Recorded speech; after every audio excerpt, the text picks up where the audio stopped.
social media. What's up? This is your boy Coach Drew. Hey, check this out. Don't first of all, let me get this out of the way right now. Don't hate on my Pittsburgh Steelers, all right? You see it. I rep them. Yes, absolutely. Don't even worry about that. Don't get mad. Don't get jealous. If you want to come see us, we'll spank that behind too. So just let's get that out of the way right now. Because I know it's gonna be some haters. Look at all he's sitting on Pittsburgh Steelers. He think he is. Don't worry about that. I'm a champion. I'm a winner. We are winners. You see that? Steelers. It's everywhere. Steelers. It's all over the place. But don't. But anyways, again, don't worry about that. That's not what we're here for right now. Okay. All right. So check this. Right. I was throughout this week, and it happened a couple times that I've had different conversations with different people about relationships.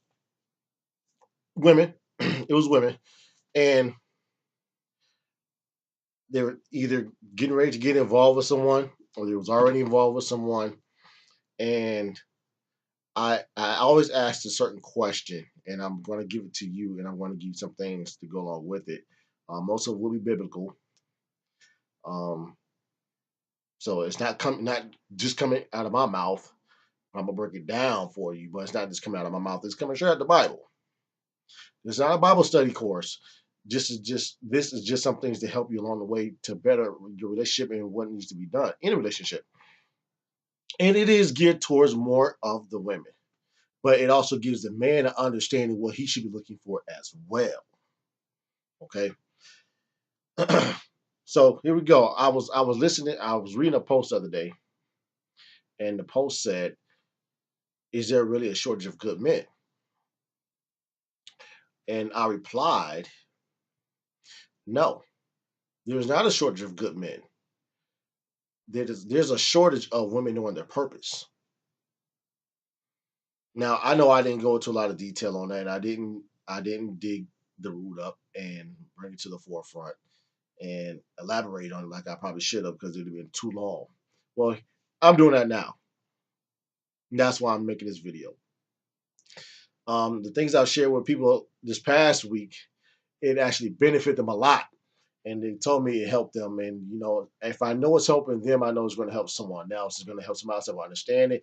If you like the comment, if you like the photo, the video, or whatever you may have, if you like it or not, I know it's going to benefit someone else. And I really hope that it does. And I hope that you can share and comment on the video to let me know. I'm not going to touch on everything. So don't start commenting on telling me about this and that and this and that, and so on and so on as well. I know a lot about. I don't have a lot of time to comment and go over everything. So I'm only going to touch on a few things that I think are very vital to going into a relationship or being in a relationship. Okay. So let's start here. I wrote down a few things. So if you see me looking down, this is why, because I don't want to forget them. To me, they're very vital into this situation. Okay. Number one, take off my hat. Here it is. Genesis 2 talked about Adam was created to help me. Um, Adam was in the Garden of Eden. Of course, we all know the story. Adam was in the Garden of Eden, and God said He's going to make him help me. Um, Adam was given the assignment to name all the animals in the garden, and that's what he did. And as he named them all, he realized that he didn't have nobody. See, all these other pairs, got the squirrels, this and that, and the birds. They got their mates and this and that. But he realized he didn't have anybody, so he told God, said, "Wait, I don't have anybody for me." So God put him to sleep, knocked him out, boom, put him to sleep, dug up in that rib, yanked that joker out, went to work, boom, there you go. Adam woke up, wow. Adam said, "I'm gonna name her woman because she came from man. She will be my helpmeet." So God made him a helpmeet, made a helpmeet for man. Okay, think about that for a minute. God made help meets for man. He out of man he created woman to be a helpmeet. Adam said he made she's my that's my helpmeet.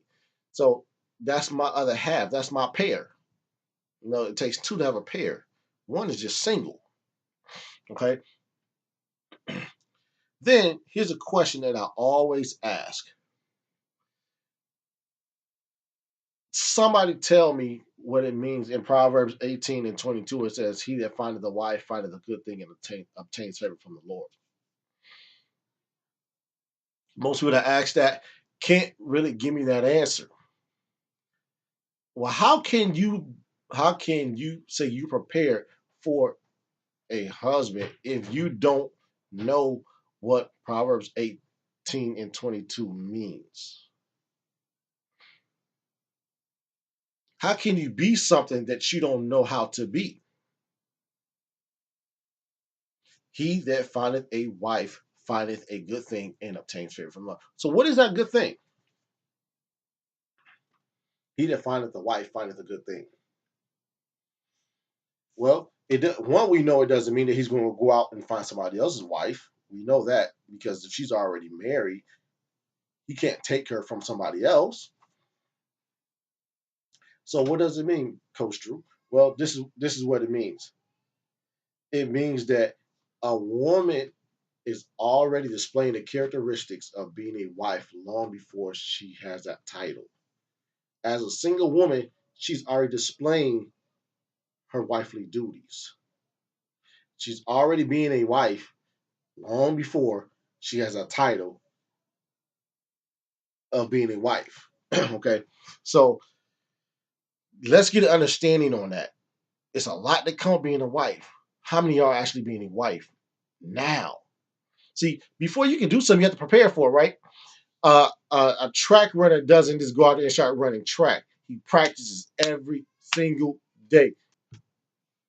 He practices every single day before he go out there and start running meets. He practice, he's prepared. He has to learn new techniques. He conditions himself. Same thing with a football player, a basketball player, a hockey player, whatever player you have out there, a tennis player, whatever you can think of. Before a preacher gets up and preach, he studies for his sermons. Before anything happens, before the president of the United States gets up there and begin talking, he has been in his Oval Office. He has written down everything that he wants to go over. He's probably recited to someone to make sure everything was good and talked to his wife about it and the whole nine. Then he got out there and he made his speech.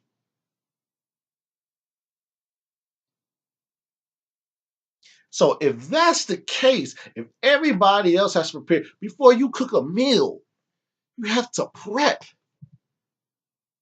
You got to write a list out. You got to go to the grocery store. You got to make sure you got all your ingredients. You have to season your food. You got some of y'all gonna marinate it, let it sit overnight in the fridge. You gonna do this. You got to do all this stuff before you start cooking. So if all this stuff has to take place before you start cooking or before you start running and playing and speaking and whatever else, what makes you think that you don't have to prepare to be a wife? Somebody answer that for me. What makes you think that you don't have to prepare to be a wife? You thought you just came out the womb and you just had these qualities, huh? It don't work like that. You have to be taught these things. And it's sad to say that nowadays a lot of women are not being taught. So how are you learning it? How are you learning any of that? Any of this information that you need to be a good wife? How are you learning how to be a good wife? Who are you learning it from? Okay, let's move on. Okay, so when a man is looking for a woman, he's looking for certain characteristics about her to show this is a wife. This is somebody that I may see myself with. I can see myself marrying her.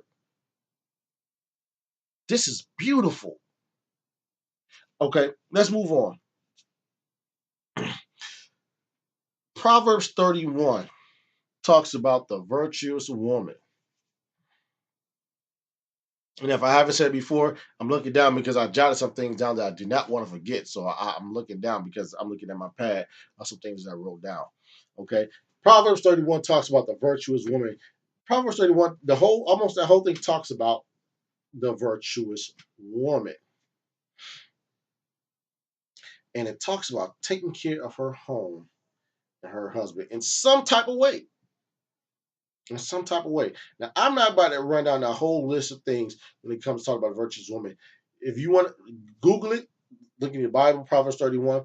If you want to talk about the virtuous woman, there's a if you Google 10 virtues of a woman, or I think it's Proverbs 31 woman, Google it and just read them. But we're gonna go through a few things that a man is looking for because again, if I want just somebody that can cook and clean, I don't need them because I can do that myself. I can do that myself. If I want somebody that's gonna be there just to laugh with me, I can watch comedy and laugh at myself. If I want a friend, I'll buy a puppy. Okay, so I'm looking for more than just somebody that can cook and clean and laugh with me, and say they're a friend. Because these are things that I've heard before when asking, what can you offer? Well, I can cook and clean. Well, besides that, I can be their best friend. My puppy can too. Man's best friend is his dog. I can laugh with you. Well, I got comedy. I got all the Martin DVDs. I can laugh all day long. Okay, so let's skip through a few things real quick, and I'm not going before you long. Proverbs 31:26 says this. Women, listen to this very carefully. She opens her mouth with wisdom, and in her tongue is the law of kindness. I'm gonna say that again. She opens her mouth with wisdom, and in her tongue is the law of kindness.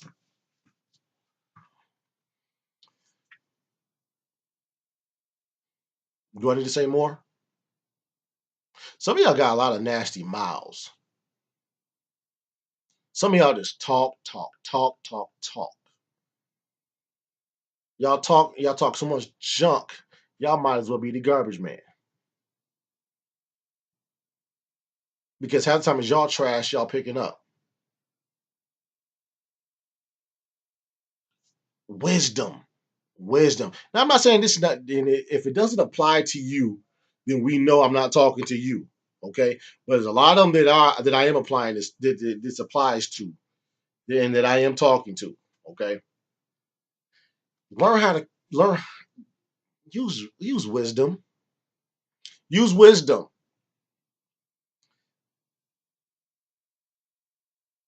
It is not going to hurt you to be quiet. And if you don't have anything that's wise to say, just don't say anything. You come off more sophisticated and more intelligent that way than it's opening your mouth and saying anything just because you feel like you can. You have nothing to prove to anyone. But remember, when you're looking for a man looking at you and you're a single woman, he's watching you. He's watching everything that you say and everything that you do. So remember that. So when you get ready to open your mouth again, look around you. Excuse me. Okay. Verse 27 says, she looks well to the ways of her household. Huh? She looks well to the way of her household. So you mean to tell me she looks good at home? Is that what you're telling me? So you tell me she looks good at home? Hmm. I seen a post the other day that said it asked, "Was this okay?" It had a woman with a nappy head. And she may have this an old wrinkled T-shirt on because she was sitting at home lounging at home and wasn't going anywhere. They want to know, men, is this okay for a woman? Absolutely not. Well, don't take it from me. She looketh well to the ways of her household. In verse 27. I didn't say it, it said it. But here's the thing. When a man's looking for a good woman, he wants to see her appealing. He wants to see how she looks. He wants to see, wow, she is beautiful. Yeah, Just because you get comfortable around a person don't mean you can start relaxing and letting your hair look any kind of way and any kind of say, oh well, you love me or not. That is not a virtuous woman. Now nobody said you got to put on high heels. Nobody said you got to get decked out, put your dress on, and you got to be all sexy and all your makeup dolled up and everything. But put on a nice sweatsuit, some lip gloss or whatever, and a nice sweatsuit, and just not wrinkled up like it's been sitting in the corner for like 3 weeks. You know, take care of yourself. Look presentable. Some of y'all need to buy some new shoes. I take everything for my kids. Well, you better start taking care of yourself because if you only taking care of your kids and you do like a rag doll, what man you think gonna want you? Come on, think about these things. Quit with all the cliches. I ain't out here to please nobody. Yes, you are. Yes, you are. Because you said you don't want to be single, so you are here to please somebody. You should always want to please your man because if you're not, somebody else will. Somebody else will. And you wonder why all these men out here with these side chicks. The man made a song that said, I left home to be with my side piece. Why? Why? Why are you leaving home? Why is a man leaving home to be with his side piece?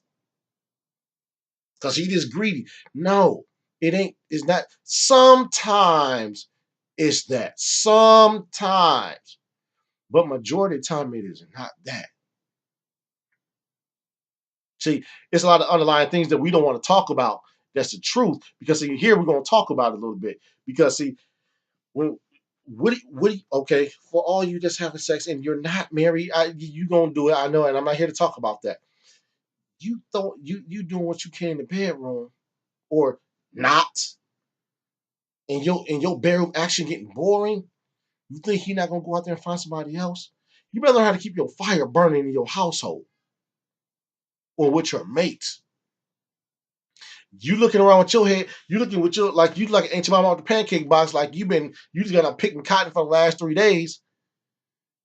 He going to work every day looking at this woman with a suit on, her hair braided or her hair done nice, her nails done, and looking like something. And you walk around with chip paint on your nails.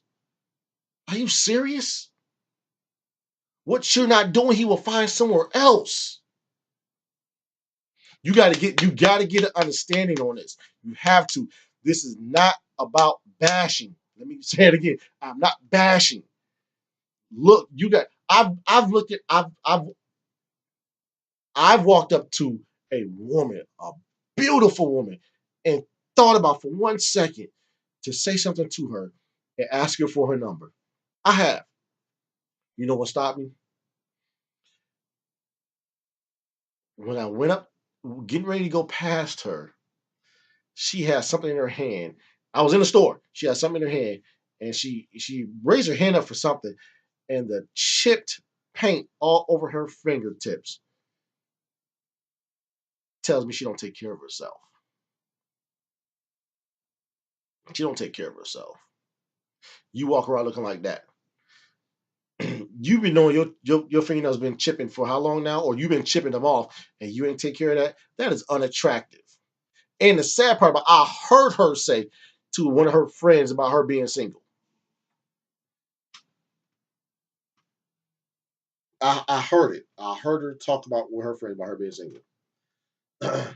She worked in the store. Okay, but anyways, you have to take care of yourself. So when a man says certain things to you about the way you look, take heed to it. Take heed to it. Because if you want a man or you try to keep your man, you better listen. You better okay. All right. I'm gonna leave it alone. I'm gonna keep going. Verse 28 says this. Proverbs 31:28. Her children and husband will call her blessed, and he will praise her. So you mean to tell me if these things are going on, and she's displaying the qualities of a virtuous woman, and she's being the woman that she's supposed to be. Um, if she has children, her husband, if she's married, he will call her blessed. him and the children will praise her. How will they praise her? They'll tell her to her face. They'll buy her gifts. They will shower her down. Those things will always happen. You know the story. Y'all lived it. Some of y'all ask some of y'all didn't need to know. Ask some of these good women out here. Hey, I take care of my man, and my man takes care of me. My man showers me down with gifts. Why do you think he showers her down? Because she deserves it. Why do she deserve it? Because of these things right here, what she displays, her characteristics shows she deserves it. She shows that she's a virtuous woman. She's not. She doesn't just speak hastily. She doesn't speak damnation to her husband and to her man. She doesn't call him all kinds of names. And you stupid and you ignorant. And why the heck did you do this? Because you just dumb and this and that and yada yada yada. You act like a woman. You don't tear your man down. You speak wisdom. Wisdom. Okay, I'm gonna leave it alone. I'm gonna leave it alone because y'all ain't ready for it yet. Okay, check this one out. Check this out. Proverbs 21:9 says, "A man rather sit on the corner of a rooftop than dwell in the home of a nagging woman." I'll repeat that again. That was Proverbs 21:9. Read it. A man rather sit on the corner of a rooftop than dwell in the home of a nagging woman. I think I said this earlier. I talked about talking. Nag. Complain.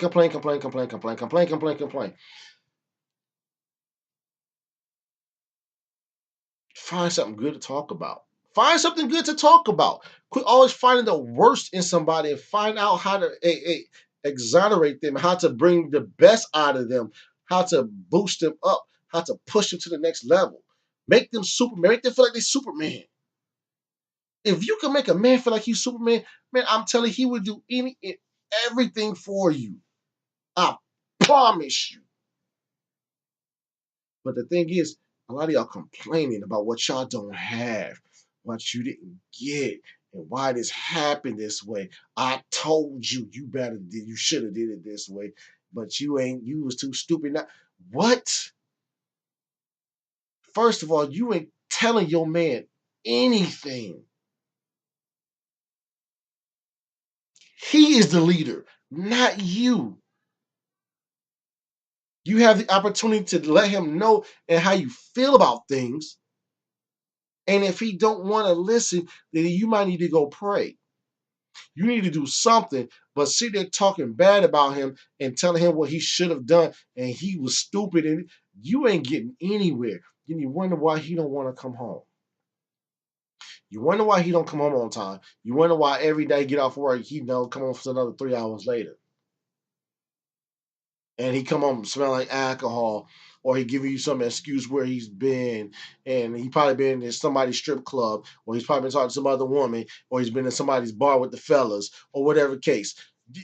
Because we rather dwell on a corner of a rooftop than deal with you with all the nagging. Ladies, stop. Take a deep breath, step back, and think. Think. 10 virtues of a woman, Proverbs 31. Google it. If you got the book, read it again, whatever. These things are very important. This is not, and I hope nobody took this as a woman bashing session. I try to take my time because I wanted you to understand, but at the same time, this is not for bashing women. This is to let you know because I hear it all the time. There's a limited stock of good men. There's not enough good men out here. There's plenty of good men. You are overlooking them because you don't know what you want. Because you don't know what it is to be that woman, that virtuous woman. Because see, when a lion goes to hunt, it's because he's hungry, not because he'll watch a gazelle walk past him. He'll keep walking if he ain't hungry. But when he goes to hunt, he's hunting because he's hungry, and he's going to get it. He's going to get it. He knows what he's looking for. Okay, he knows what he's looking for. He's when he set his eyes on one gazelle, he don't care if 50,000 on run past him. If he set his eyes on that one, he gonna trap that one, and he gonna attack that one. You need to prepare for when he tries to attack you. And I don't mean literally attack you. When he comes for you, you need to be prepared. You need to start prepping yourself. I'll say it again. Read it. Proverbs 31. Read it. The Virtues of a Woman. 10 Virtues of a Woman for Proverbs 31. The Proverbs 31 woman. Read it. It is very important. They have some out there for men. I'm going to go over some things for men too, but not today. But I am going to get into that because I think it's very vital. So I need you to have an understanding on what it is that you're looking for. So when he that findeth you, he finds a good thing. And see, he obtains favor from the Lord. And see, is the favor he obtains is going to be double his pleasure because he has you as well. But that's another story. I'll get into that later on. It's a lot more to come with that. His pleasures are doubled. Oh yeah. When he has that good woman, his pleasures are doubled. So you guys can receive more than you can even imagine. But anyways, I'm about to end this. I got some things I got to do tonight, and I'm gonna be up late anyways. But I wanted to feed you that. I hope this helps somebody. Don't just like, please don't just like. Comment on it. Tell me that you understand, or tell me that it helped you in any type of way, or share it with somebody else. Just share, even if you didn't need it, share it to somebody else that you know that may need it. Tag somebody. I don't care what you do, get it out there so people can understand and you can help somebody else. It's not just for you, it's for everyone. It's for men and women. Because men need to know what they're looking for as well. Quit going ahead and just grabbing any woman because she looks sexy. That's all you want is a sexy woman? It's not a sexy, dumb women out here. Let's call a spade a spade. Just like it's a lot of handsome, ignorant men. That's what you want? That's what you want in your life? No, it's a lot more that you're looking for. But because it takes the man to find a wife, he wants to be able to find that right one. So, ladies, you need to be prepared. Be prepared. Be seasoned and well seasoned and marinated. That when he comes for you, wow, it leaves a great taste in his mouth. Bon appetit. You know what I'm saying? So, hey, but anyways, this your boy Coach Drew. I got to run. I got some things to take care of, and I'm gonna see you later. Peace.